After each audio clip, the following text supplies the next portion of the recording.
Hi friends, welcome to கவிஸ்கோ. இன்றைக்கி சண்டேனால என்ன வேலை? டபுள் வேலை லேடிஸ்களுக்கு இல்லையா?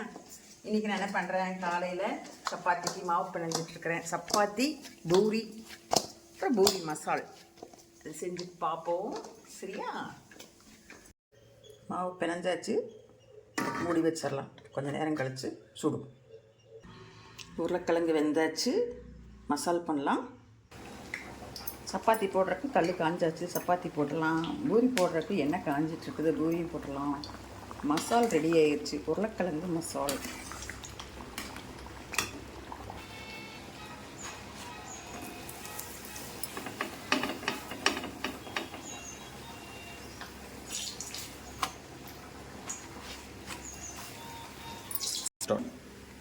தம்பி சாப்பிடலாம்பா. வரேம்மா.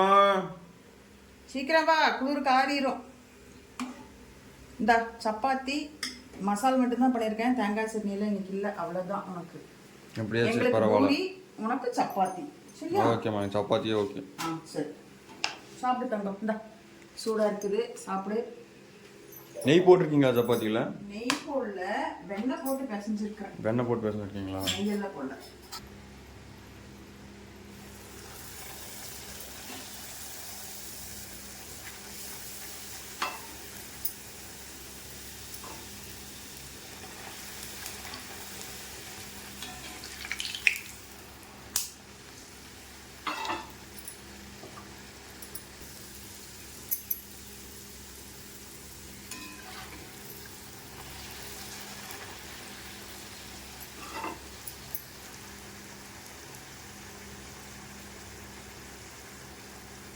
பூரி சுடும்போது பூரி புஃப்னு வந்தால் தான் நமக்கு ஒரு ருசியாக இருக்கும். இன்றைக்கி ஏன்னா கொஞ்சம் மக்கார் பண்ணுது பூரி. ஆனால் எண்ணெய் நல்லா காஞ்சிருக்கணும் புஃப்னு வரணும்னா. இது புஃப்னு வந்துருச்சுப்பா, நம்மளோட ஆசை நிறைவேற்றிடுச்சு. யாருக்கெல்லாம் பூரி சுட்டால் புஃப்னு வரும் அப்படின்னு சொல்லுங்கள். யாருக்கெல்லாம் பூரி சுட்டால் புஃப்னே வரமாட்டேங்குது அப்படின்னு சொல்லி நிறைய ஃபீல் பண்ணுவாங்க. அந்த மாதிரிலாம் இருக்குது. அப்படி இருந்ததுன்னு கமெண்டில் சொல்லுங்கள். ஏதோ ஒரு படத்தில் சொல்லுவாங்க, நான் பூரி சுட்டால் இப்படி தான் புஷ்ஷுன்னு வரும் அப்படின்னு ஒரு வசனம் இருக்குது. என்ன படம், யார் பேசுனாங்கன்னு தெரியல. ஆனால் அந்த வசனம் ஞாபகம் இருக்குது. உங்களுக்கு யாருக்காவது தெரிஞ்சால் என்ன படம்னு சொல்லுங்கள், யார் பேசுவான்னு சொல்லுங்கள். சண்டே மார்னிங் பிரேக்ஃபாஸ்ட் ஆயிடுச்சுங்க. பையனுக்கு சப்பாத்தி வேணும்னு சொல்லி அவங்க சப்பாத்தி போட்டு கொடுத்துட்டேன். நான் பூரி சாப்பிட போகிறேன். மணி 11 ஆகி போச்சு. வாங்க, நீங்களுமே சாப்பிட்லாம். நல்லா பசிங்க.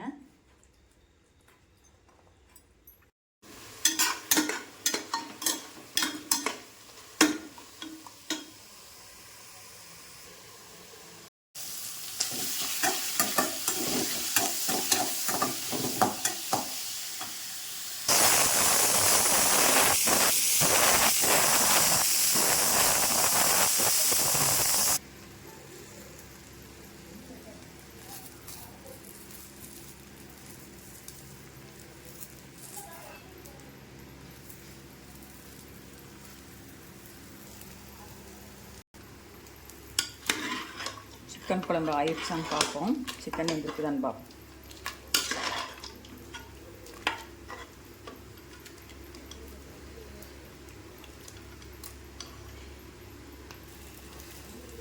சிக்கன் வெந்துருச்சுங்க. கையிலையே பாருங்கள், கையில் எப்படி வருதுன்ட்டு. அப்படியே பூ மாதிரி வெந்துருச்சு.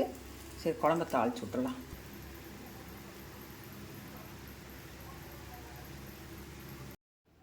சமையல் எல்லாம் ஆயிடுச்சுங்க. சண்டே ஒயிட் ரைஸ், சிக்கன் குழம்புங்க, தக்காளி ரசம், முட்டை மிளகு போட்டு வறுத்தது, லெக் பீஸ், இது குடல், அந்த ஈரல், இது கோழியோட ஈரல் இருக்கும் இல்லையா, அது வறுத்ததுங்க. இன்றைக்கி எங்கள் வீட்டில் சண்டே சமையல் இவ்வளோதாங்க. எல்லாமே ரெடியாக இருக்குது. வாங்க சாப்பிட்லாம்.